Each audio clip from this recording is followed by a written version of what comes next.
It's going to be the first 9 verses that I'll really be focusing on. I'll work on the second half of this chapter next week, God willing. I'm going to read the entire thing, and I won't reread verse 1 to 9, but that's what I will be focusing on. So what's happened so far in the book of Ruth is that we had, first of all, Elimelech and Naomi, their 2 sons, Mahlon and Chilion, leave Bethlehem in Judah on account of a famine which was going on, and to go across the Jordan River to Moab. There they were hoping that things would go well for them, but they didn't. Elimelech died, Mahlon died, Chilion died. Naomi was left there, and she was left there with her 2 daughters-in-law, Orpah and Ruth. Then Naomi heard that things were going well. Again, in Bethlehem, she decided to return home. Orpah stayed back in Moab. Ruth went with her, saying, "Your God will be my God, and your people will be my people." Then in chapter 2, the beginning of the barley harvest, Ruth goes out and she starts gleaning, as she's allowed to do, and collecting some barley. And she does that in the fields of a wealthy man whose name was Boaz, who happens to be a relative of Naomi. Now we hear what happens next. Ruth chapter 3. Then Naomi, her mother-in-law, said to her, "My daughter, should I not seek rest for you, that it may be well with you? Is not Boaz our relative, with those as young women you were? See, he's willowing barley tonight at the threshing floor. Wash therefore, and anoint yourself, and put on your cloak, and go down to the threshing floor. But do not make yourself known to the man until he has finished eating and drinking. But when he lies down, observe the place where he lies, then go and uncover his feet and lie down, and he will tell you what to do." And she replied, "All that you say I will do." And so she went down to the threshing floor and did just as her mother-in-law had commanded her. And when Boaz had eaten and drunk, and his heart was merry, he went to lie down at the end of the heap of grain. Then she came softly and uncovered his feet and lay down. At midnight, the man was startled, turned over, and behold, a woman lay at his feet. He said, "Who are you?" And she answered, "I am Ruth, your servant. Spread your wings over your servant, for you are a redeemer." Okay, so that's the end of verse 9, and that's what we'll be focusing on. But let's read the rest of the chapter. And he said, "May you be blessed by the Lord, my daughter. You have made this last kindness greater than the first, in that you have not gone after young men, whether rich, poor, or rich. And now, my daughter, do not fear. I will do for you all that you ask, for all my fellow townsmen know that you are a worthy man. That you're a worthy woman. And now it is true that I am a redeemer. Yet there is a redeemer nearer than I. Remain tonight, and in the morning, if he will redeem you, good, let him do it. But if he is not willing to redeem you, then as the Lord lives, I will redeem you. Lie down until the morning." So she lay at his feet until the morning, but arose before one could recognize another. And he said, "Let it not be known that the woman came to the threshing floor." And he said, "Bring the garment that you're wearing and hold it out." And so she held it, and he measured out 6 measures of barley and put it on her. Then she went into the city. And when she came to her mother-in-law, she said, "How did you fear, my daughter?" Then she told her all that the man had done for her, saying, "These 6 measures of barley he gave me, for he said to me, 'You must not go back empty-handed to your mother-in-law.' And she replied, 'Wait, my daughter, until you learn how the matter turns out, for the man will not rest, but will settle the matter today.'" Well, brothers and sisters in Christ, the story of Ruth is beginning to gain a bit of momentum. We're getting to some sort of a climax in this book. And one of the things which we're really starting to get an understanding of here as we connect Ruth chapter 3 to Ruth chapter 1 is that there's something which is really important, which is happening here for Ruth herself. Understand that this lady Ruth, that she was a young Moabite woman. She just grew up, as far as we can tell, in just a regular household in Moab. There was nothing about her particularly which anybody would have said, picked her out as being a remarkable woman. But then when this Hebrew family came along and ended up in Moab, There were two young men in that family, Mahlon and Chilion, and one of them took Ruth as his wife.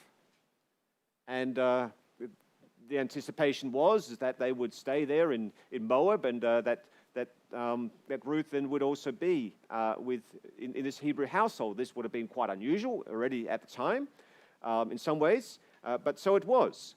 But then, of course, everybody passed away, including Ruth's husband. Naomi, Ruth's mother-in-law, was left. And so in many ways, they would have felt very much to be on the outskirts, on the outside in Moab. They really didn't have a place in Moab. Even though Naomi had lived there for some time, it was not her homeland. And so for Naomi to go back to Israel made sense. Because when she went back to Israel, when she went back to Bethlehem, this was her hometown. These were the people she knew. This was the land she knew. This was the community she knew, and she still recognized that she belonged to that community. And so it was with that desire to go back to belong to her own people that Naomi chose to return. But then when Ruth was then urged by Naomi to return to her people, that she might continue to belong to her father's house and the Moabites, Ruth turned around to her and she said something remarkable. This is what Ruth had to say in Ruth in chapter 1. She said here, verse 16, she said, "Do not urge me to leave you or to return from following you, for where you go, I will go, where you lodge, I will lodge."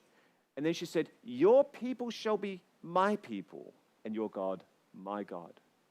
Ruth then left with Naomi to Bethlehem. And indeed, the great thing that she wanted to do when she went there was to have the God of Bethlehem, the God of Israel, to be her God, and the people of Israel to be her people. She was determined to find a new place, and she wanted to indeed to belong there. Now, that sense of wanting to belong to a community, that's something I think that we can all connect with, we can relate to. Some of you indeed have come to Australia from overseas. This is your adopted homeland, and in many ways you do wish to have that understanding, that sense that yes, this is my country, and particularly then for my children, this is our new home. Sometimes it goes well, but other times it's quite hard. Also, when you miss things from back home. But we also have it when it comes to our communities we're part of, and also our church communities. Even coming here to Melville Church. Most of us actually, if I just look back at our membership, I think a good number of you, probably most of you, would have actually come and joined in this last 6 odd years that I've also been here. And as we've come and as we've joined, there's also been that sense of, but I wish to belong. I wish to feel that yes, this is my community, and I'm a part. And sometimes it goes well, and sometimes it's a bit more challenging. And at times we actually struggle because we just don't feel that, and we feel a little bit on the edge. And so to be welcomed in is something that we long for, we desire, and as that happens, we praise God for that. But today we're going to learn about Ruth and about her wanting to belong fully, but also permanently to God and to God's people. And we're also going to learn how in His grace the Lord did provide a way for Ruth to find a permanent home among the people of God. And so I'd like to preach to you about these things. This is my theme. It is good to desire a permanent home among the people of God. It is good to desire a permanent home among the people of God. We're going to see 2 points. First, a home required. Secondly, a home provided.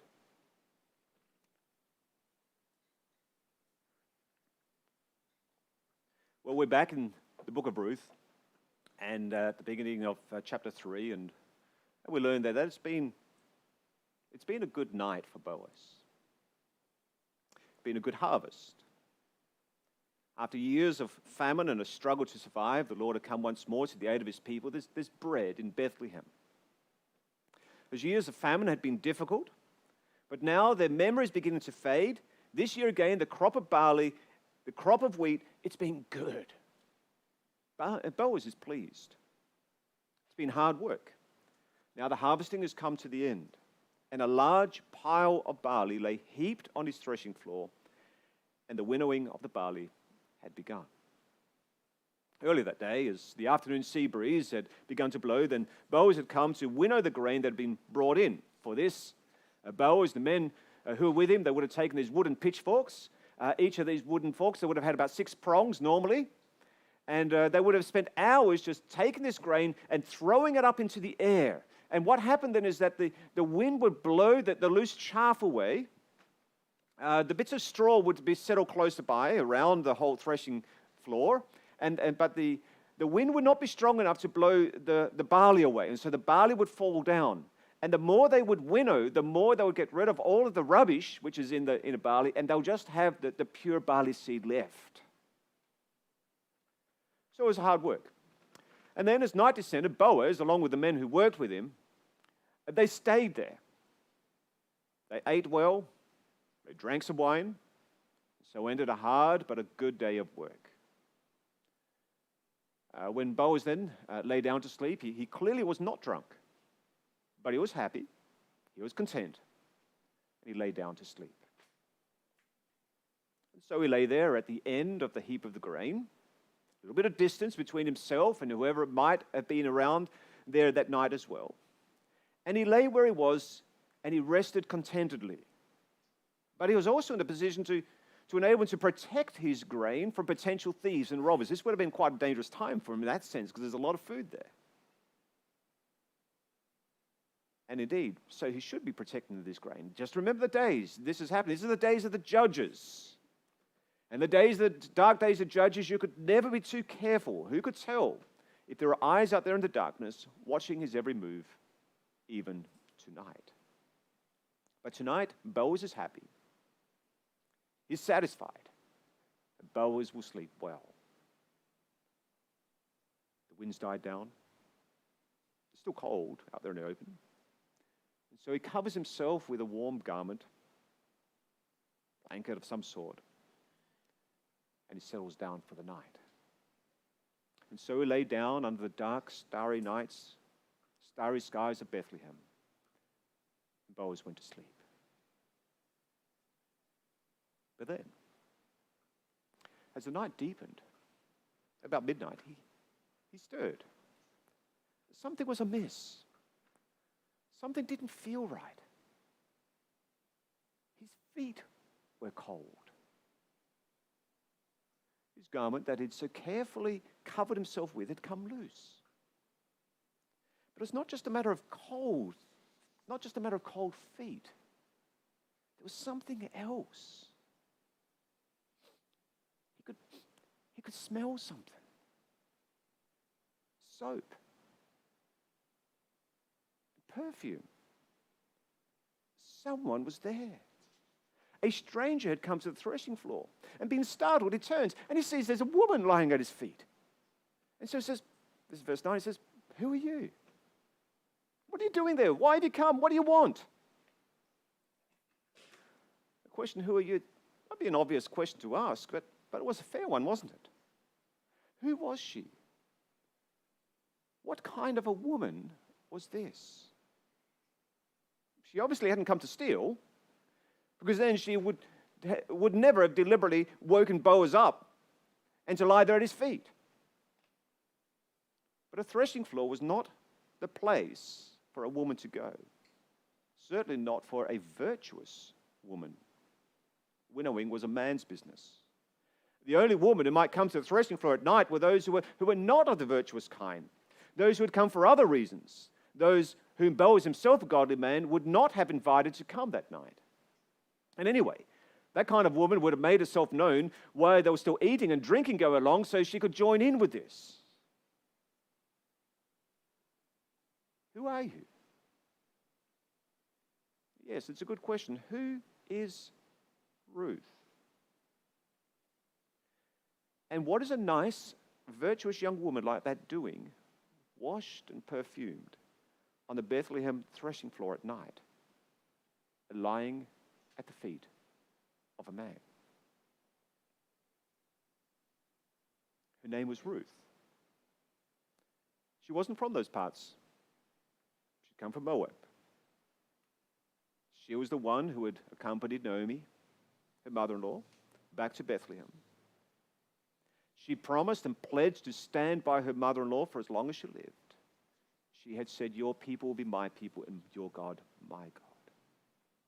It was this Ruth then, and it was on account of this commitment of Ruth that had led her on a journey that had ended up in Bethlehem. Yes, ended up at a Bethlehem threshing floor, lying at the feet of a man called Boaz in the middle of the night. It had been Naomi's idea. Things had gone well for Naomi and for Ruth. Now that they'd left Moab, now they come to live in Bethlehem. Ruth had made good use of God's law to permit her to go after the threshers of the grain, and so that she could collect and glean some of the grain. She had not asserted her rights. She'd asked the reapers to show her favor and to pick up the grain that had fallen. And by God's providence, she'd ended up in this field of this man called Boaz, a close relative of Elimelech. Boaz had shown great kindness to her because he's so pleased that Ruth had come to Bethlehem seeking refuge under the wings of the God of Israel. This is what he said in chapter 2. And so Ruth had continued to glean in those fields of Boaz until the end of both the barley and the wheat harvest. But now the harvest is over. Now Naomi thinks, what should we do next? Now, it wasn't desperation that brought on by poverty that led Ruth to Boaz's threshing floor that night. But instead it was a desire, both on the side of Naomi as well as Ruth the Moabitess, for Ruth to have a home, to have a permanent place. Yes, for Ruth to really, truly belong to God and to his people. We can see this from Ruth chapter 3, verse 1. And it's important that we just note that, because indeed, as we go through this story, there are times when we just raise our eyebrows and say, this is unusual, this is odd, this is a bit strange. What's the motivations going on here? But have a look at chapter 3, verse 1. Naomi, her mother-in-law, said to her, "My daughter, should I not seek rest for you, that it may be well with you?" So this is what Naomi's thinking. Shouldn't I not seek rest for you? Now that's an unusual word to use here in some ways, but it means security. It means a home. Back in chapter 1, verse 9, Naomi had said to Ruth and to Orpah, she said, "The Lord grant that you may each find rest, each of you in the house of her husband." And then she kissed them and they lifted up their voice and wept. But then she was saying, "Find your rest in Moab." But now she's saying, "Ruth, that's what I said then, but now I want you to find that rest and that security here." So what we need to understand here is that Naomi is not sending Ruth out on this journey thinking some sort of improper thoughts.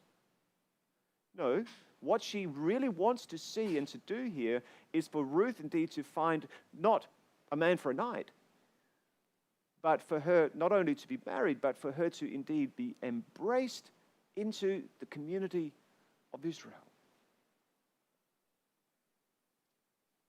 Naomi wants Ruth to find security, and she wants her to have a noble and a God-fearing husband. And Naomi knows just a man, and his name is Boaz. Boaz, after all, was a close relative of the house of Elimelech, and he had shown more than just a passing interest in Naomi and in Ruth. He had gone well and beyond what God's law required in providing Ruth with the opportunity to glean in his fields. But now Naomi was looking for more than a little barley from Boaz. She hoped that in Boaz, Ruth might find a new husband, that through him, her name might be changed from Ruth the Moabitess to Ruth, the wife of Boaz, a daughter of Israel. And so while Ruth was busy gleaning in the fields of Boaz, a plan began to take shape in the mind of Naomi. And then when the time came, she told Ruth what to do. This is Ruth 3, verse 2 and 4.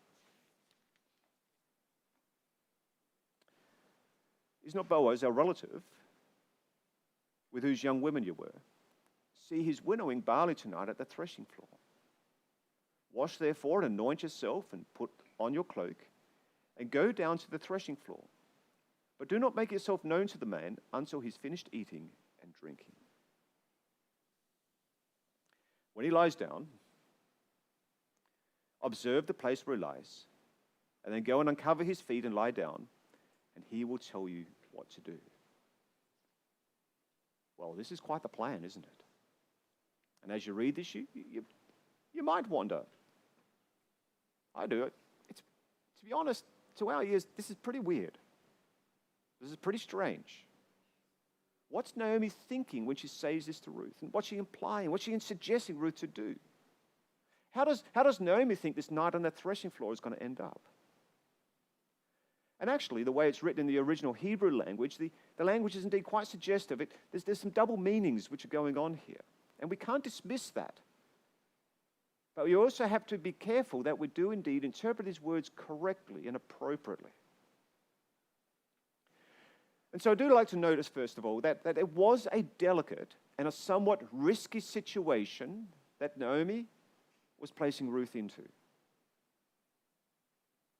But I also say that we should not try to read too much between the lines. It's not as though she wants Ruth to somehow snare her husband improperly. We must be careful we do not misinterpret what's going on. Yes, what Ruth is doing here is highly unusual for a virtuous woman. But Ruth chapter 3 makes it very clear that both Boaz and Ruth were people of integrity, and they had shown that integrity before this. And they maintained that integrity on this night on the threshing floor. But then the still question is, well, why did Naomi do it? Why did she go this route? We do have to recognize, of course, that when we go to the scriptures and we read something like this, that this is simply a description of what happened. It's not as if she had received a direct command from the Lord. Thus says the Lord, this is what you ought to be doing, Naomi, and this is what you ought to be saying to Ruth. That's not the case here. This is Naomi in her own mind, in her own home, just thinking through things and coming up with this plan. So you don't have to then make a judgment call and say it was indeed right and appropriate in every way. But Naomi had reasons for it, and one of the reasons was that she had every reason to think that Boaz would be indeed a very good husband for Ruth. But she also had reason to think that Boaz might not take the initiative, that he might not ask Ruth to get married. You see, there were barriers that could prevent him from doing so, even if he was attracted to her, even though he was a close relative. You see, first of all, God's law did not obligate him to do more than he'd already done. So it's not as though he would have felt, well, thus says the Lord, I really must go marry Ruth. That's not the case, even though God's law made it very clear he could, and there would be great blessings in doing so. But there are other things for us to consider as well. First of all, the fact that Ruth was an older man, Boaz was an older man, that Ruth was younger. That Boaz was more wealthy, that Ruth was in poverty. That Boaz was indeed a respected leader in Israel. That Ruth was a stranger from Moab. But from Naomi's perspective, Boaz was the best man for Ruth. Ruth needed security. She needed a permanent home among the people of God. And so Naomi gets to think, and she wonders just how could Ruth attract the attention of Boaz to make him fully aware that, yes, she was available for marriage. And the best way, she concluded, was for Ruth to meet Boaz in secret at the threshing floor that night. And yes, the timing was well considered. And yes, Naomi encouraged Ruth to present herself well. They were pretty poor, and so washing themselves and using this soap and using this perfume would not have been cheap. But it was so that a woman of virtue could ask a godly man for a permanent home among the people of God. There was no intention, there's no idea, no suggestion that any more is going on here. Well, Ruth hears what Naomi had to say. And whereas back in chapter 1, she said no to a suggestion of Naomi, when Naomi suggested then that she goes back, that Ruth goes back to Moab and finds her husband there. Now in chapter 3, verse 5, she says something else. And she replied, all that you say I will do. And so it was that while he was eating and drinking, that Ruth came up and stood in the dark, and she was watching and waiting to see where Boaz would go to sleep. And then once he was asleep, in the dark of night, she crept quietly up to him. She uncovered his feet and probably much of his legs as well. And she lay down, and she's just waited for him to stir. And then it happened at midnight. The man was startled. He turns around and there's a woman at his feet and he says, "Well, who are you?" And then she says, "I am Ruth, your servant." Not, "I'm Ruth the Moabitess," but "Ruth, your servant." And this was a respectful way that a woman would spoke more often in the Old Testament Israel to a prospective husband. And then making decisive move, she says to Boaz in verse 9, she says, "Spread your wings over your servant, for you are a redeemer." These are important words. Spread your wings over your servant. Back in Ruth chapter 2, verse 12, Boaz had spoken to her, and he said, "The Lord repay you for what you have done, and a full reward be given to you by the Lord, the God of Israel, under whose wings you have come for refuge." And now Ruth is saying, "Well, Boaz, that's what you said back then. Well, now I've come for refuge under the wings of the God of Israel. But to do so, I want you to take me under your wings. I'm looking for a home, Boaz, a permanent home among the people of God. And I want it to be with you." And just how she wanted Boaz to take her under his wing is also clear from what Ruth said. If you have your ESV in front of you, actually the NIV translates it this way as well, but the ESV notes here correctly that actually you could have translated this in two ways. Chapter 3, where she said that I've come under your wings. It says here that the word for wings can also mean the corners of a garment. And so it was, I want to come under your wings, but she could also have said, spread the corner of your garment over me because you are my Redeemer. And so what Ruth is asking Boaz is, the garment I've lifted from your feet, please spread it over me. And with these words, it's not a night of passion that Ruth is asking for. To the contrary, she makes her desire very clear because she says, because you are my Redeemer. Look, Boaz, what I'm saying here is, I want you to marry me. And why Boaz? It is, she said, because you're a close relative.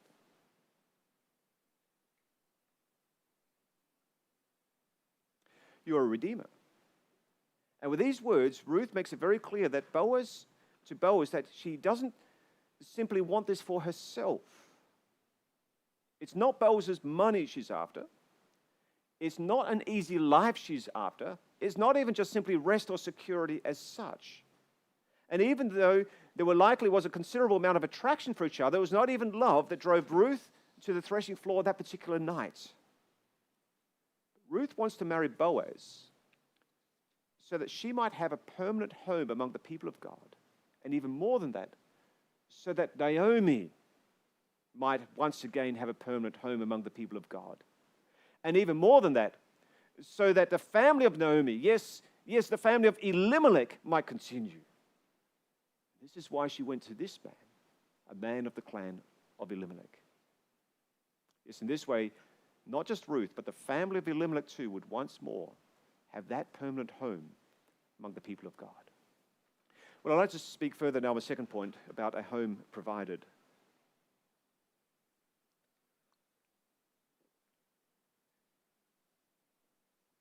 Now, this is quite a plan which Naomi had made up. It's quite something for Ruth to creep up to Boaz's threshing floor in the dead of night, and for a young woman to do that and to lie down on the uncovered feet of the man she wished to marry, and then to ask her to marry a woman proposing to a man, the younger to the older, the poor to the rich, the Moabite to the Israelite. This was a bold thing to do.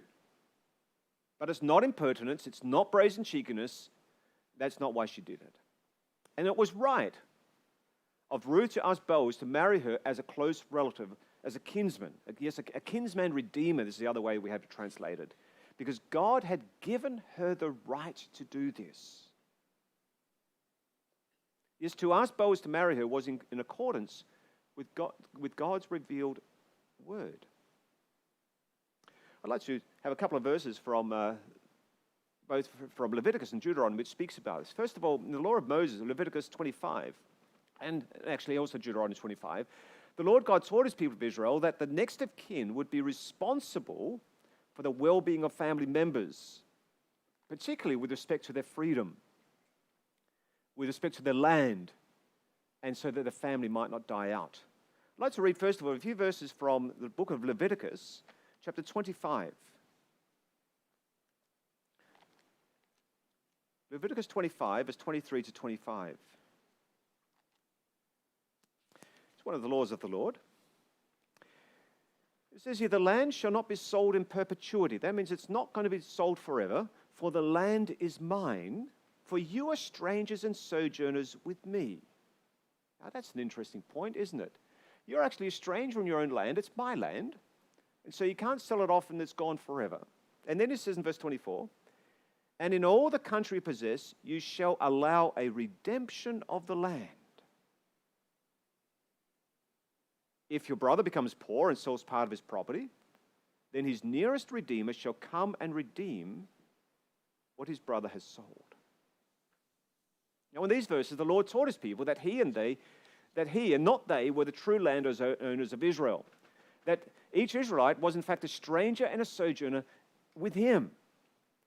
But he'd redeemed them to be his people living with him. And so should one become rich and the other poor, the one who received much from the hand of the Lord was expected to help the one who had little. And so that no one was without, and so that each could serve God with gladness. And not only that, but should the person need to sell the land, then his brother or a close relative could buy back that property at any time, so that indeed all of God's people could always have their permanent home among the people of God. That's what the laws are about, living together forever with God and his people. But then the question is, well, what happens if a man dies? This is where I'm going to turn to Deuteronomy 25. Because what happens if a man dies and his wife has not yet given birth to a son or to a child, a son or a daughter? And then we have this, which is written in Deuteronomy chapter 25, verse 5 and 6. If brothers dwell together and one of them dies and has no son, the wife of the dead man shall not be married outside of the family to a stranger. Her husband's brother shall go into her and take her as his wife and perform the duties of a husband's brother to her. And the first son whom she bears shall succeed to the name of his dead brother, that his name may not be blotted out of Israel. Now, I'll be speaking a little bit more about this next week, because we'll be going to this more then, in the next couple of weeks at least. But for now, just to recognize here, look, yes, this is a strange custom.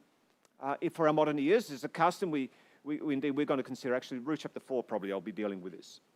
But the intention of this law was not just that the widow would be well cared for, but that the name of the one who died would not be forgotten in Israel, but his line would continue through the generations. So what happens? The widow would marry the brother, or indeed a very close relative of her husband who had died. And then the first child that they would have would be counted as a child of her dead husband. And so he would receive the inheritance of that person. And indeed he would continue that line. In this way, a permanent home would indeed be found for that family. Now Ruth comes to Boaz. She asks Boaz to be this kind of redeemer, a kinsman redeemer. So that through her marriage to him, not only would she receive a home among God's people, but this home would be restored to Naomi and the house of Elimelech. He would be their God, and they would be his people. And now I'd like just to think about, I want you to go back to the family of Elimelech themselves. And I just want to ask the question, just for you to think about, did the family of Elimelech actually deserve this? My response to you would be, hardly, not really. I want you to go back to think about Elimelech. Many years earlier, when they were having difficulties in Bethlehem, They had turned their backs on the fields of Ephraim. They'd sold up in a time of a famine, would have got a pittance for their land because they wanted to go across to Moab to start a new life there. In that sense, Elimelech had sold his birthright. He had turned his back on the covenant community to go to Moab. And in some sense, you'd say, well, now Naomi's back, how could Naomi or Ruth demand Boaz or any other relative to redeem them? You could well imagine that the families in Bethlehem would say, well, we stuck it out. We were there through that hard time. The family was there. We didn't leave. We stayed put. It was tough for us. Well, you went gallivanting over to Moab thinking you're going to get a nice life over there. Now you come back poor. Well, sorry, Naomi. Sorry, Ruth. You put it on yourself, Naomi. And so now it's just tough because to you. That's the way that we as humans would be quick to respond. But what I'd like you to recognize here is that this redemption that God is speaking about here, also redeeming this land, was not a matter of law, but this was a matter of grace. It wasn't to the deserving that this would happen. Yes, I believe that very often when a family ended up having to sell off their farm, it would have been because of poor workmanship, because of family dysfunction, because of all sorts of reasons of why this happened. But God had indeed put things in place so that graciously the land could be repurchased and given back to that family in later years. It's just as the Lord has shown his steadfast loving kindness to his people Israel in redeeming them from Egypt and giving them an inheritance in the promised land. So Boaz is now blessed to be able to live out of the redemption he had received and enable Ruth and Naomi, not just as individuals, but as representatives of Elimelech's family, to join him by providing for them a permanent home among the people of God. You see, this is what it's all about. Living together as the redeemed people of God, safe at rest in the land that he had given them to possess. And so we may look back and be encouraged. Yes, encouraged by the story of Ruth and Boaz at the threshing floor. But now, what about you and me? Has the Lord provided a way for you also to enjoy a permanent home among the people of God? Now that Christ has come, things have changed. As members of Christ, we're not expected to travel to the country of Israel. We don't have a lot of land down there that we can say, yes, this is mine. The Old Testament laws of redeeming the land, of marrying a brother's widow, these things have been fulfilled in the coming of Jesus Christ. We don't live under those laws in the same way as the Old Testament Israel did. But we still need to be redeemed, don't we? And we still need a home. And we still need to belong. That need has not gone away. We are still strangers. We're still exiles in the place in which we live. 1 Peter chapter 1 speaks about that. He writes a letter to the exiles and dispersion, to strangers in the world. And really, this is what we all are. We are pilgrims. In a sense, we are all homeless. We are temporary residents. We are waiting for the rest that awaits us in our eternal home, in the city of God. But you may be sure that God does not give you less than what he gives to Ruth. In fact, God gives us much more, doesn't he? In order to belong, in order to have a permanent home with God and his people, we too need a Redeemer. A Redeemer whom God in his grace has provided in his Son, Jesus Christ. 1 Peter chapter 1, verse 18 and 19, knowing that you were ransomed from the futile ways inherited from your forefathers, not with perishable things such as silver or gold, but with the precious blood of Christ, like that of a lamb without blemish or spot. And so that means that Jesus Christ is your Redeemer. And so it is to Jesus Christ to whom we must plead, in that sense to say to Jesus, take me under your wing. For you, Christ, are my kinsman redeemer.